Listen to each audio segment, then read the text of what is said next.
أعوذ بالله من الشيطان الرجيم. بسم الله الرحمن الرحيم. يوم ندعو كل أناس بإمامهم فمن أوتي كتابه بيمينه فأولئك يقرؤون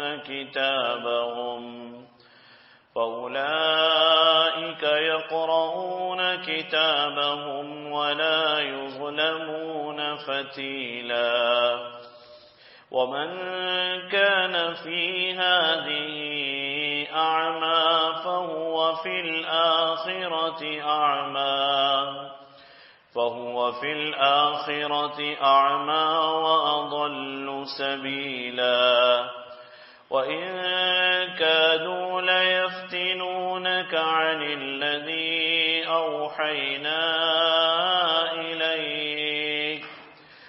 أوحينا إليك لتفتري علينا غيره وإذا لاتخذوك خلیلا.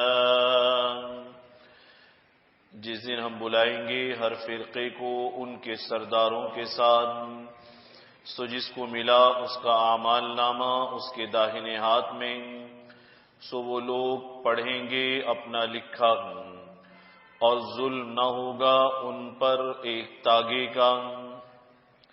اور جو کوئی رہا اس جہان میں اندھا، سو وہ پچھلے جہان میں بھی اندھا ہے اور بہت دور پڑا ہوا راہ سے. اور وہ لوگ تو چاہتے تھے کہ تجھ کو بچلا دیں اس چیز سے کہ جو وحی بھیجی ہم نے تیری طرف، تاکہ جھوٹ بنا لائیں تو ہم پر وحی کے سوا، اور تب تو بنا لیتے تجھ کو دوست. ان آیات مبارکہ میں اللہ رب العزت نے بعض احوال قیامت کو بیان فرمایا ہے. چنانچہ احوال قیامت میں سے ایک بات تو یہ بیان فرمائی گئی، یوم ندعو کل اناس بامامہم، کہ قیامت کا دن وہ دن ہے جس دن ہر فرقے اور جماعت کے لوگوں کو ان کے سرداروں کے ساتھ بلایا جائے گا. یعنی اس دن دستور اور طریقہ یہ ہوگا کہ دنیا میں جو جس کا ہم خیال تھا، دنیا میں جس کی پیروی کرنے والا تھا، یا جس کے ساتھ محبت اور تعلق رکھنے والا تھا، اور جس کے طریقے اور طرز پر اس نے دنیا کی زندگی گزاری تھی، فرمایا بس قیامت کے دن یہی تقسیم ہوگی، ندعو کل اناس بامامہم، کہ اس دن لوگوں کو بلایا جائے گا اور ان کے مقتداؤں کے ساتھ بلایا جائے گا. جن کی یہ پیروی کیا کرتے تھے ان سرداروں کے ساتھ بلایا جائے گا. اب جب ان کے ساتھ بلایا جائے گا تو ہر جماعت الگ ہوتی جائے گی.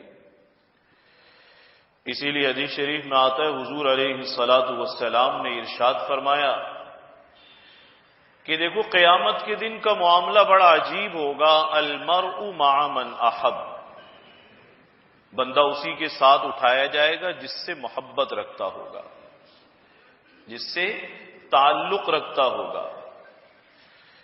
بعض صحابہ اکرام سے منقول ہے جب انہوں نے اس بات کو سنا تو فرماتے ہیں ہمیں بڑی خوشی ہوئی اس کی، اور اتنی زیادہ خوشی ہوئی، اتنی زیادہ مسرت ہوئی کہ اسلام قبول کرنے کے بعد اس بات سے زیادہ کسی اور بات کی خوشی نہیں ہوئی کہ بڑا آسان معاملہ ہے، بڑا سہل معاملہ ہے، اور آخرت میں یہ معیت کا اصول کتنا سادہ سا اصول ہے کہ جس سے محبت رکھو گے اس کے ساتھ اٹھائے جاؤ گے۔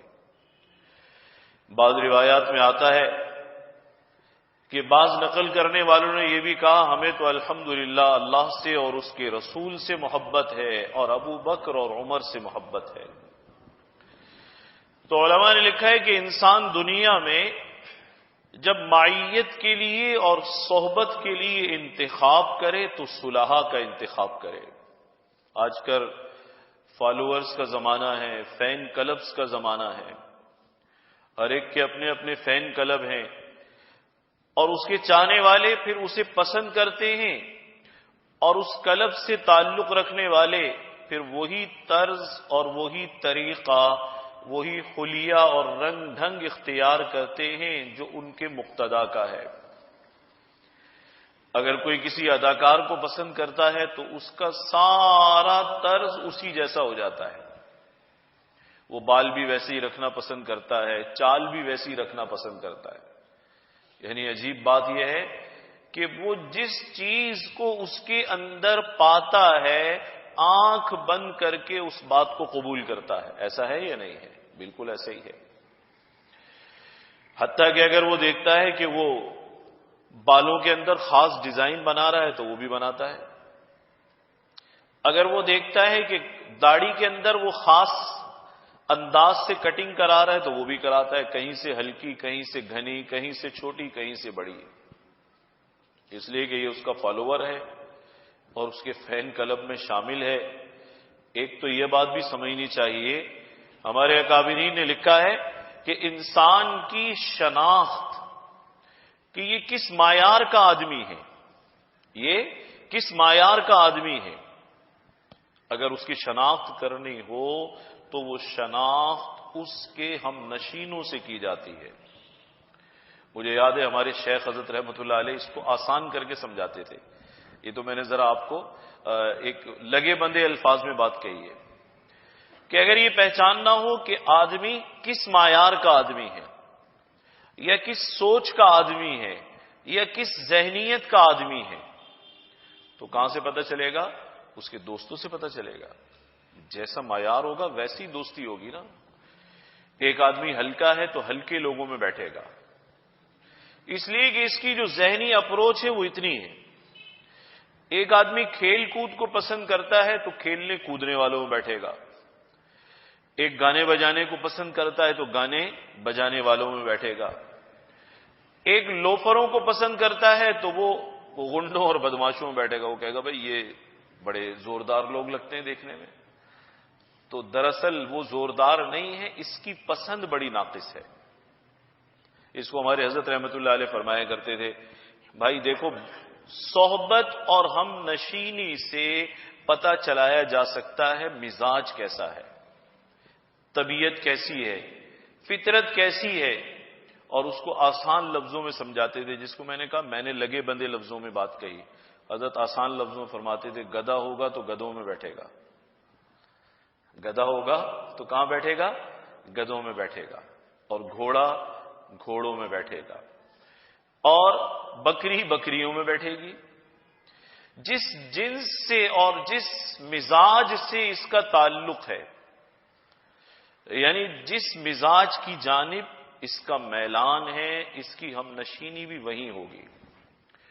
اگر کوئی آدمی برے لوگوں میں بیٹھتا ہے اور انہیں برا سمجھتا ہے تو اس کا مطلب ہے ابھی برائی کم ہے اس کے اندر، تو یار ہمیں اچھی جگہ پہ نہیں بیٹھتا۔ اور ایک آدمی وہ برے لوگوں میں بیٹھتا ہے لیکن یہ کہتا ہے بھائی کیا برائی ہے ان کے اندر، تو اس کا مطلب یہ ہوا کہ جن میں بیٹھتا ہے ان سے بھی یہ 1.5 گنا آگے ہے، یہ ان سے بھی آگے ہے، یعنی برائی کو برائی نہیں سمجھ رہا بلکہ ان کا کیا کر رہا ہے؟ دفاع کر رہا ہے، دفاع کر رہا ہے۔ تو آخرت کا معاملہ بڑا عجیب ہے، یہ طے کرنا چاہیے کہ میں جس کے پیچھے چل رہا ہوں۔ آج کل ایک عام سی بات ہے، نوجوان متاثر ہوتے ہیں کھلاڑیوں سے، میں نے یہ بال اس کی کیسے ویسی بال رکھتے ہیں، اس کی داڑھی کیسی ہے ویسی داڑھی رکھتے ہیں، اس کا لباس کیسا ہے ویسے ہی لباس پہننے کی کوشش کرتے ہیں، اور بغیر دلیل کے شخص واحد کے پیچھے چلتے ہیں، فرد واحد کے پیچھے چلتے، یہ نہیں دیکھتے کہ بھئی یہ کوئی پڑھا لکھا آدمی ہے، سلجھی ہوئی شخصیت ہے اس کا کیا معیار ہے آخر؟ اور ایک میں آپ کو تعجب خیز بات عرض کروں کہ ایک جانب جب ہم کسی کے پیچھے چلتے ہیں تو اندھے ہو کر چلتے ہیں، دیکھتے نہیں ہیں کہ یہ اس کی زندگی کیسی ہے۔ اب ساری زندگی اس نے کھیل میں گزاری ہے، کہا جائے تو وہ کھیل کے میدان کا ایک کامیاب آدمی ہے، لیکن عملی زندگی کا کامیاب آدمی نہیں ہے وہ، یہ اس کے پیچھے چل رہا ہے، بغیر دلیل کے چل رہا ہے، بغیر فہم و فراست کے چل رہا ہے، بغیر شعور کے چل رہا ہے۔ ایک شخص ہے کسی گویے کے پیچھے چل رہا ہے، گانا بہت اچھا گاتا ہے جی، یہ اداکار کے پیچھے چل رہا ہے، اب وہ جیسا کرے گا یہ بھی ویسا کرے گا۔ لیکن میں آپ کو عجیب بات بتاؤں، ساری زندگی بھی اگر اس کے پیچھے چلے گا تو کبھی یہ خیال نہیں آئے گا کہ میں نے جو اس کا اسٹائل اختیار کیا ہے، اس اسٹائل میں کیا کمال ہے، ریزن کیا ہے اس کا۔ اور ابھی آپ سنت بتائیں، ذرا سنت بتائیں کہ بھئی حضور علیہ الصلوۃ والسلام کی سنت ہے داڑھی رکھنا، تو 10 سوال کھڑے ہو جائیں گے۔ ابھی ہمارا تو روز کا تجربہ ہے، ظاہر ہم لوگوں میں اٹھتے بیٹھتے ہیں، سارا دن لوگوں سے ملتے ہیں، ابھی حضور علیہ الصلوۃ والسلام کا نام سنے گا اور کوئی سنت سنے گا تو خارج شروع ہو جائے گی۔ تو لوگ کیا سوال کرتے ہیں جی اس بات کی کیا تھنکنگ ہے، کیا فلسفہ ہے اس کا، کیا فلسفہ ہے اس کا، ٹخنے کھولنے کا کیا فلسفہ ہے؟ حالانکہ سارے فلسفوں سے بڑا فلسفہ اور ساری حکمتوں سے بڑی حکمت یہ ہے کہ یہ اس نبی محترم کی سنت ہے جس کی سیرت سے بہتر سیرت کسی کی نہیں ہے۔ اگر دلیل پہ بات کریں تو اس سے بڑی کوئی دلیل ہے؟ حضور علیہ الصلوۃ والسلام کی ذات کے بارے میں اللہ تعالیٰ کیا فرما رہے؟ لقد کان لکم فی رسول اللہ اسوۃ حسنہ، یعنی اس نبی کی سیرت میں بہترین نمونہ ہے، ان کی زندگی میں بہترین نمونہ ہے۔ لیکن پھر بھی کہتا ہے جی یہ ٹخنے کیوں کھولنا ضروری ہے، سر ڈھکنا کیوں ضروری ہے، سر ڈھکنا کیوں ضروری ہے، اور اسی طریقے سے داڑھی رکھنا کیوں ضروری ہے، مخصوص لباس پہننا کیوں ضروری ہے؟ یہ یہاں سوال پیدا کرتا ہے اور پوچھتا بھی ہے۔ چلے جی جواب دینے والے بھی حوصلے والے ہیں، وہ بھی نہیں گھبراتے، ہم سے کوئی 10 دفعہ پوچھے ہمیں کوئی گھبراہٹ نہیں ہوتی، پریشانی نہیں ہوتی۔ لیکن کبھی وہاں بھی سوچا ہے کہ اگر وہ پھٹی ہوئی پتلون پہنے تو تم نے کیوں پہنی؟ سوال تو بنتا ہے نا۔ اب یہ حالت ہے کہ یورپ میں ایک فیشن چلا کہ جی یہاں سے گھٹنے کے پاس سے پتلون پھٹی ہوئی پہننے لگے وہ۔ تو 2 قسم کے جو ہے لبرل ہوتے ہیں، ایک یورپ کے لبرل ہوتے ہیں گورے لبرل، اور ایک ہمارے ہاں کے کالے لبرل بھی ہوتے ہیں، جن کو آج کل لوگ دیسی لبرل بھی کہتے ہیں، یعنی اصل میں لبرل نہیں ہے لیکن لبرل بننے کی کوشش کرتا ہے، حتیٰ کہ ان کی نقالی میں اس بیچارے کو ستھری اور صاف پتلون سامنے سے پھاڑنی بھی پڑے تو پھاڑ لیتا ہے۔ آپ دیکھتے رہتے ہیں نا، یعنی اگر کسی کو بیچارے کو پتہ نہیں ہوگا کہ یہ بھی زمانے کا چلن اور فیشن ہے تو وہ ترس کھائے گا کہ کیسا کپڑا پہنا ہوا اس نے۔ تو سوال یہ کہ اس کی پیروی بیہودہ کام میں کی اور حضور علیہ الصلوۃ والسلام کی پیروی بہترین طریقے میں کی۔ آپ کی تہذیب سے بہتر تہذیب تو کسی کی نہیں ہے نا، ہمارا ایمان ہے الحمدللہ، اور حضور کی سنتوں سے بہتر طریقہ کسی کا نہیں ہے۔ آپ کے تمدن سے اور آپ کی معاشرت سے اور آپ کی لائی ہوئی تہذیب اور ثقافت سے اچھا تمدن اور تہذیب اور ثقافت کسی کے پاس ہے ہی نہیں۔ سب میں نقص ہو سکتے ہیں لیکن سرکار دو عالم صلی اللہ علیہ وسلم کی سنت میں اور تہذیب میں نقص نہیں ہو سکتا، اس لیے کہ ہر سنت پر اب ریسرچ ہو رہی ہے، ہر سنت پر ریسرچ ہو رہی ہے، اور کمال کی بات یہ ہے مسلمان ریسرچ کم کر رہے ہیں، غیر مسلم ریسرچ زیادہ کر رہے ہیں۔ وہ عربی زبان کا ایک مقولہ ہے نا کہ فضیلت اور بزرگی اسے کہتے ہیں بما شہدت بہ الاعداء، جس کی گواہی کون دے؟ دشمن جس کی گواہی دے۔ تو ہم پانی کیسے پیتے ہیں؟ ہم تو صرف سنت سمجھ کر پیتے ہیں، اور وہ تحقیق کرتے ہیں اس پر، ریسرچ کرتے ہیں اس پر، تو وہ کہتے ہیں ہاں بھائی کھڑے ہو کر پینے کے مقابلے میں بیٹھ کر پینے میں فائدہ ہے، واقعی فائدہ ہے۔ اگر ہم تعریف کرتے تو لوگ کہتے ہیں یہ صرف نبی کی محبت میں کہہ رہے ہیں، وہ جب تحقیق کر کے تعریف کریں گے تو اس کا مطلب یہ ہوگا کہ اس پر تحقیق کی مہر لگ جائے گی کہ ہاں دشمن بھی تسلیم کرتا ہے کہ یہ طریقہ سب سے بہتر طریقہ ہے. 3 سانس میں پیتے ہیں، تحقیق اس پر ہوئی کہ جو مسلسل تیز پانی پینے کے بڑی مقدار میں 1 سانس میں پینے کے عادی ہوتے ہیں، بہت سارے خطرات ہیں. ان میں سے ایک خطرہ یہ بھی ہے کہ اچانک موت بھی ہو سکتی ہے. یہ مغرب کہتا ہے. اللہ کے نبی نے ہمیں یہ خطرات نہیں بتائے، ہمیں تو صرف یہ بتائے کہ نبی کا طریقہ لے لو. ما آتاکم الرسول فخذوہ وما نہاکم عنہ فانتہوا. جو حضور دیں وہ لے لو. معاشرت یا حضور کی ہدایت یا تعلیم یا مسائل شریعت، کوئی چیز بھی تمہیں ملے نبی کے دستے مبارک سے اسے لے لو، اور جس بات سے منع فرمائے اس سے رک جاؤ.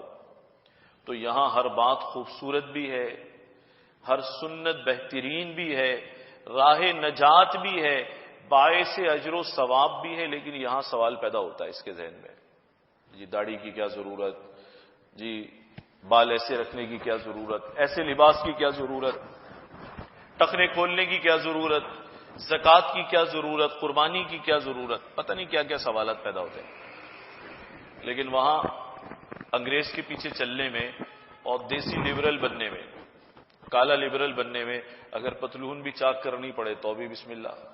یہ کیا بات ہے؟ یہ میں طنز کے طور پر نہیں کہہ رہا، ایک سوال پیدا ہوتا ہے. یہ سنجیدہ سوال ہے کہ یہاں آپ کو ایک بہترین طریقے پر بھی سوال اٹھتا ہے، اور وہاں بدترین انداز اختیار کرنے میں بھی دل میں خیال نہیں آتا کہ یہ ہم کیا کر رہے ہیں، یہ کیسی بات ہے، یہ طریقوں میں کون سا طریقہ ہے، یہ تہذیبوں میں کون سی تہذیب ہے.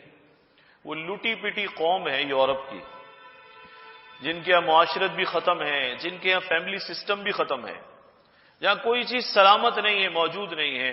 لیکن ہماری حالت بھی ہے کہ ہم کہتے ہیں جی ہر امپورٹڈ چیز قبول ہے، امپورٹڈ کپڑے بھی قبول ہیں، امپورٹڈ کلچر بھی قبول ہے، ہر چیز ہمیں قبول ہے، ہم لیں گے، بس ہم استعمال کریں گے.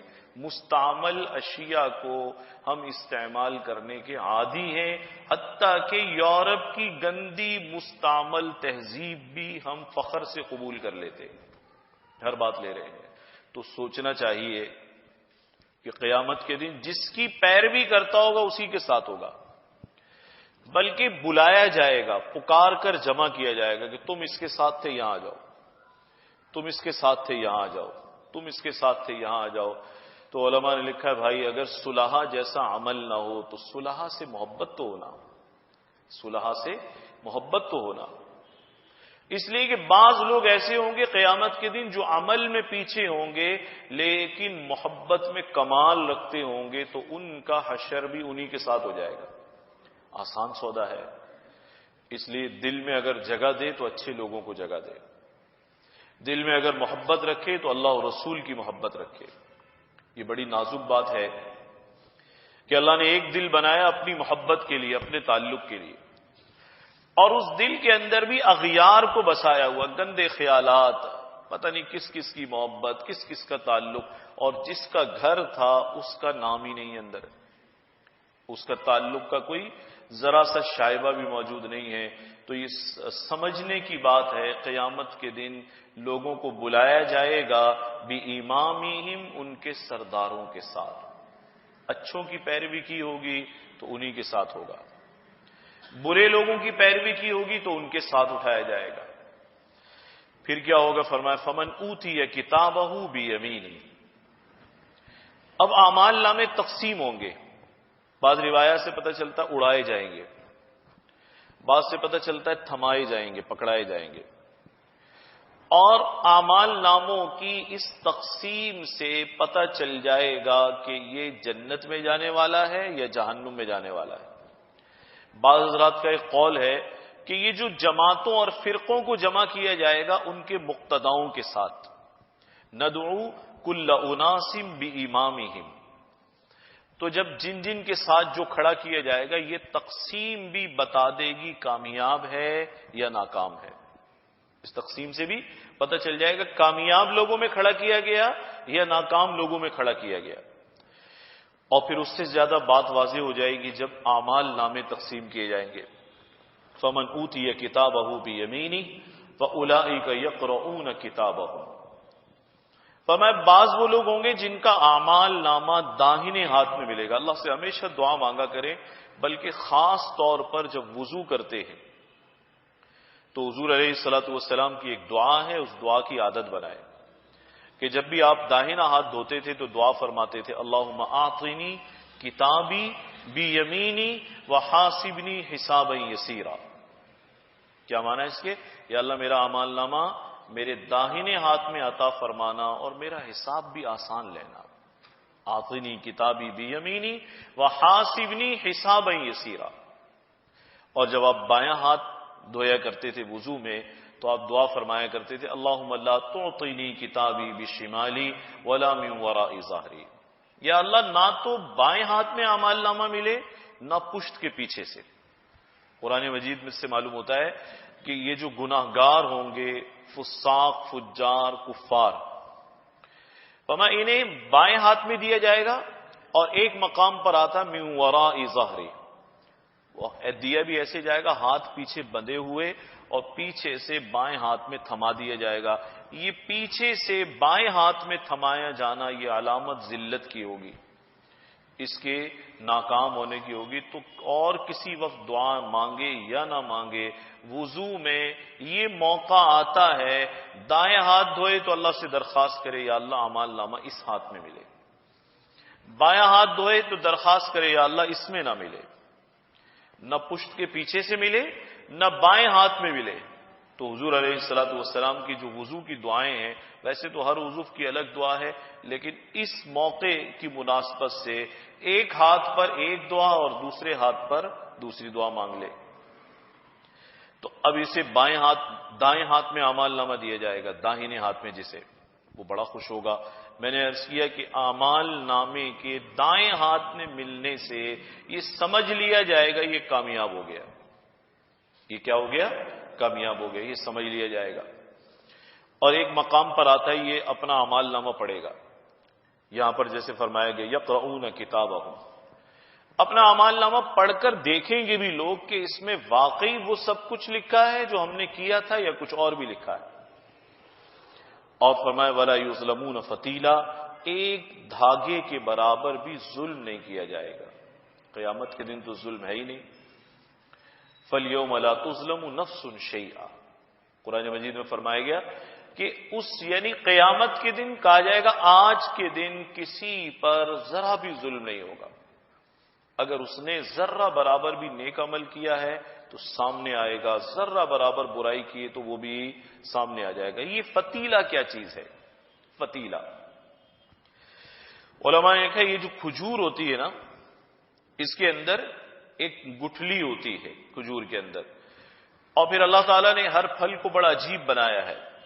آپ اگر انار کھولیں تو انار کی جو پیکنگ ہے وہ بڑی عجیب ہے، اس کے اوپر باہر کا ایک یوں کہہ لیجئے کہ اس کا چھلکا ہے، پھر اس کے اندر خاص پردہ ہے، اس کے اندر چھوٹے چھوٹے خانے اور پارٹیشن بنے ہوئے ہیں، بڑی نفاست سے اللہ تعالیٰ نے اسے بنایا ہے، ایک پردے میں اس کو ڈھکا ہوا ہے، اور پھر خاص طریقے سے وہ ہمارے ہاتھوں تک پہنچ رہا ہے، خاص ذائقہ اللہ نے اس میں رکھا ہے۔ ایسی کھجور کی بناوٹ بھی بڑی عجیب ہے۔ اگر اسے کھولیں تو گٹھلی ایک چھوٹے سے باریک سے ایک ورق میں پردے میں لپٹی ہوئی ہوتی ہے، جسے قطمیر کہا جاتا ہے، ما یملکون من قطمیر۔ اور پھر یہ جو کھجور ہے اس کے درمیان میں جو گٹھلی ہے، اس گٹھلی کے بالکل بیچ میں ایک لکیر سی ہوتی ہے، کبھی کبھی ایسے کھولتے ہیں تو وہ ایک دھاگے جیسا سفید سا ایک حصہ وہ الگ ہو جاتا ہے، اسے فتیلہ کہا جاتا ہے۔ یعنی کھجور کے مقابلے میں انتہائی معمولی چیز، انتہائی معمول، واقعی دھاگے جیسے ہی ہوتا ہے، جو کھجور کے درمیان میں کٹ سا لگا ہوا ہے، جو حصہ بیچ میں سے دو حصوں میں اسے تقسیم کر رہا ہوتا ہے گٹھلی کو، اس درمیانی حصے پر یہ سفید سا دھاگا موجود ہوتا ہے، آپ سب نے دیکھا ہوا ہوگا اسے۔ تو قرآن مجید میں عجیب مثال دی گئی، لا یظلمون فتیلا، کسی پر کوئی بڑا ظلم ہونے کا تو تصور بھی نہیں کیا جا سکتا. ارے یہ جو معمولی حقیر سا دھاگا ہے، فتیلہ ہے، اس کے برابر بھی ظلم نہیں ہوگا. یعنی اللہ کسی کے ساتھ زیادتی نہیں فرمائیں گے. بلکہ اس سے بڑھ کر مفسرین نے لکھا ہے ہر انسان، ہر آدمی، چاہے وہ نیکوکار ہے یا بدکار ہے، کوئی بھی ہے، جب اس کے ساتھ حساب و کتاب کا معاملہ ہوگا اور اپنے انجام کو پہنچے گا تو اس بات کو محسوس کرتا ہوگا. اگر نیک ہے تو محسوس کرے گا نیکی کم تھی، اللہ کی نوازش زیادہ نظر آ رہی ہے. نیکی محسوس کرے گا کہ میری نیکی کم تھی، لیکن فضل خداوندی کا مشاہدہ زیادہ کرے گا، کہ محسوس کرے گا کہ میں نے اتنا محنت نہیں کی اتنی جتنی اللہ تعالی نے مجھے نواز دیا ہے. اور مفسرین نے لکھا ہے جو گناہ گار ہے جب اس کی پکڑ ہوگی تو وہ بھی یہ بات محسوس کرے گا، اسے بھی اس بات کا احساس ہوگا کہ میں نے جرائم زیادہ کیے تھے، لگتا ہے نرمی کی گئی ہے میرے ساتھ. یعنی ظلم ہونا تو دور کی بات ہے، ہر جانب نیک بھی اور بدکار بھی دونوں یہ محسوس کریں گے ہمارا قصور زیادہ ہے. وہ کہے گا کہ میں نے گناہ زیادہ کیے ہیں، اور وہ کہے گا کہ میں نے عمل اتنا زیادہ نہیں کیا. لیکن اللہ تعالی نے گناہگار سمجھے گا پکڑ کم فرمائی ہے، اور نیکوکار سمجھے گا اللہ نے فضل زیادہ فرما دیا ہے. تو پہلی جماعت وہ ہے فمن اوتی کتابہ بیمینہ، کہ جنہیں داہنے ہاتھ میں اعمال نامہ دیا جائے گا. یہ تو بڑا خوش ہوگا. ایک مقام پر فرمایا گیا یہ اپنا اعمال نامہ لے گا اور لوگوں سے کہے گا ہاں اقرؤوا کتابیہ، ارے دیکھو تو صحیح میرے اعمال نامے کو پڑھو تو صحیح. یعنی اسے پتہ چل جائے گا میری تو جان چھوٹ گئی، میں تو بخشا گیا اور نوازا گیا اور کامیاب ہو گیا.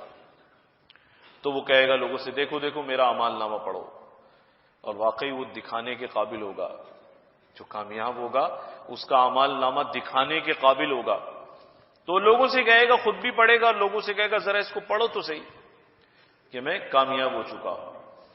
اور جس کا اعمال نامہ بائیں ہاتھ میں دیا جائے گا تو وہ تو سر پیٹتا ہوگا اور چیختا ہوگا اور چلاتا ہوگا، اور وہ کہتا ہوگا کہ ہائے میں تو برباد ہو گیا، میں تو برباد ہو گیا، اور مجھے تو پتا نہیں تھا یہ حساب و کتاب کیا چیز ہے یہ.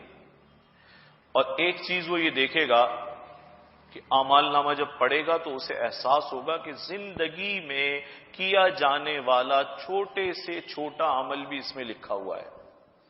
یہ ہم بہت سارے کام کرتے ہیں اور ہم یہ خیال کرتے ہیں کہ اس کام کا کیا پتہ چلے گا، کسی کو کیا معلوم ہوگا، کیا یاد رہے گا، اور ہم اپنی سوچ کے مطابق اسے بھول بھی جاتے ہیں، ہمیں خود بھی یاد نہیں رہتا.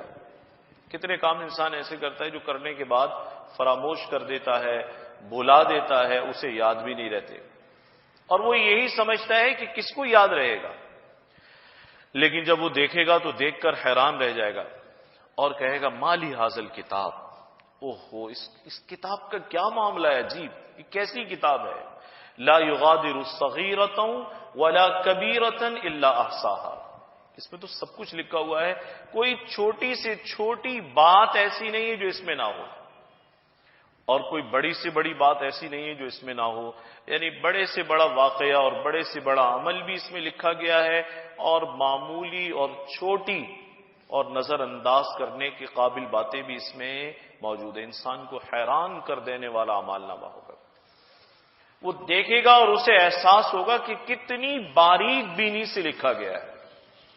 یہ فرشتے اللہ تعالیٰ نے ہم پر بٹھائے ہوئے ہیں. ہم سمجھتے ہیں ہم تنہائی میں چلے گئے اب ہمیں کون دیکھے گا، اندھیرے میں چلے گئے کون دیکھے گا، کیمرے سے ہٹ گئے ہمیں کون دیکھے گا. آج کل کیمروں کا زمانہ ہے تو بعض لوگ واردات کرنے سے پہلے دیکھتے ہیں اس سائٹ پر کیمرہ تو نہیں ہے، کوئی چوری کر رہا ہے، چوری کرنے سے پہلے دیکھتا ہے کیمرہ تو نہیں ہے، یا میں اس کا زومنگ ایریا ہے میں اس میں تو نہیں آ رہا، کہیں ایسا تو نہیں کہ میں اس سے دور بھی ہوں پھر بھی اس کی رینج میں آ جاؤں. یہ ہماری بھول ہے. ہم یہ سمجھتے ہیں شاید لوگوں کی نگاہوں سے بچ گئے تو کسی کو بھی پتا نہیں چلے گا. بھائی بات یہ لوگوں کو نہ بھی پتا چلا تو کوئی بڑی بات نہیں ہے، جس نے حساب لینا اس کو تو پتا چل رہا ہے، وہ تو دیکھ رہا ہے. وہ کیمروں کے بغیر بھی دیکھنے والا ہے۔ تو خیر دائیں ہاتھ میں جسے اعمال نامہ دیا گیا وہ خوش نصیب اور وہ خوشیاں مناتا ہوگا اور وہ کہے گا دیکھو کیسا بہترین اعمال نامہ ہے، اور بائیں ہاتھ میں جس کے دیا گیا وہ چیختا چلاتا ہوگا، وہ کہے گا ارے یہ کیسی کتاب ہے بھائی، یہ کیسا حساب ہے، اسے اپنی ہلاکت سامنے نظر آئے گی۔ چنانچہ اس کا انجام بھی بیان کیا گیا، من کان فی ھذہ اعمی، تو اس دنیا میں اندھا بنا رہا۔ اندھا بننے سے کیا مراد ہے؟ بھائی کافر بظاہر اندھے تو نہیں ہے، آنکھیں ہیں ان کے پاس اور سوچنے کے لیے دل دماغ ہے، اللہ نے فکر و شعور کی صلاحیتیں عطا فرمائی ہیں، کان بھی ہیں، آنکھیں بھی ہیں، اندھے تو نہیں۔ اندھا ہونے کا مطلب یہ ہے کہ وہ زیادہ بڑا اندھا ہے جو آنکھوں سے دیکھے بھی ہدایت کو پھر بھی قبول نہ کرے، بات کو سمجھے بھی لیکن قبول نہ کرے، تو یعنی دنیا میں ایسا بنا رہا جیسے اندھے کو کچھ بھی نظر نہیں آتا۔ تو آخرت میں بھی اندھا ہوگا، یعنی پھر آخرت کی لذتوں سے محروم کر دیا جائے گا، عذاب کا نشانہ بنا دیا جائے گا۔ علماء نے لکھا ہے پہلے اصحاب الیمین کا ذکر کیا گیا، یہاں پر اصحاب الشمال تو نہیں کہا گیا لیکن انجام بتا دیا گیا، دنیا میں بھی اعمیٰ، آخرت میں بھی اعمیٰ۔ دنیا میں یہ اللہ کی نشانیوں کو دیکھنے کے لیے تیار نہیں تھا، آخرت میں اللہ تعالیٰ اس کی جانب نگاہ رحمت فرمانے کے لیے تیار نہیں ہو گیا۔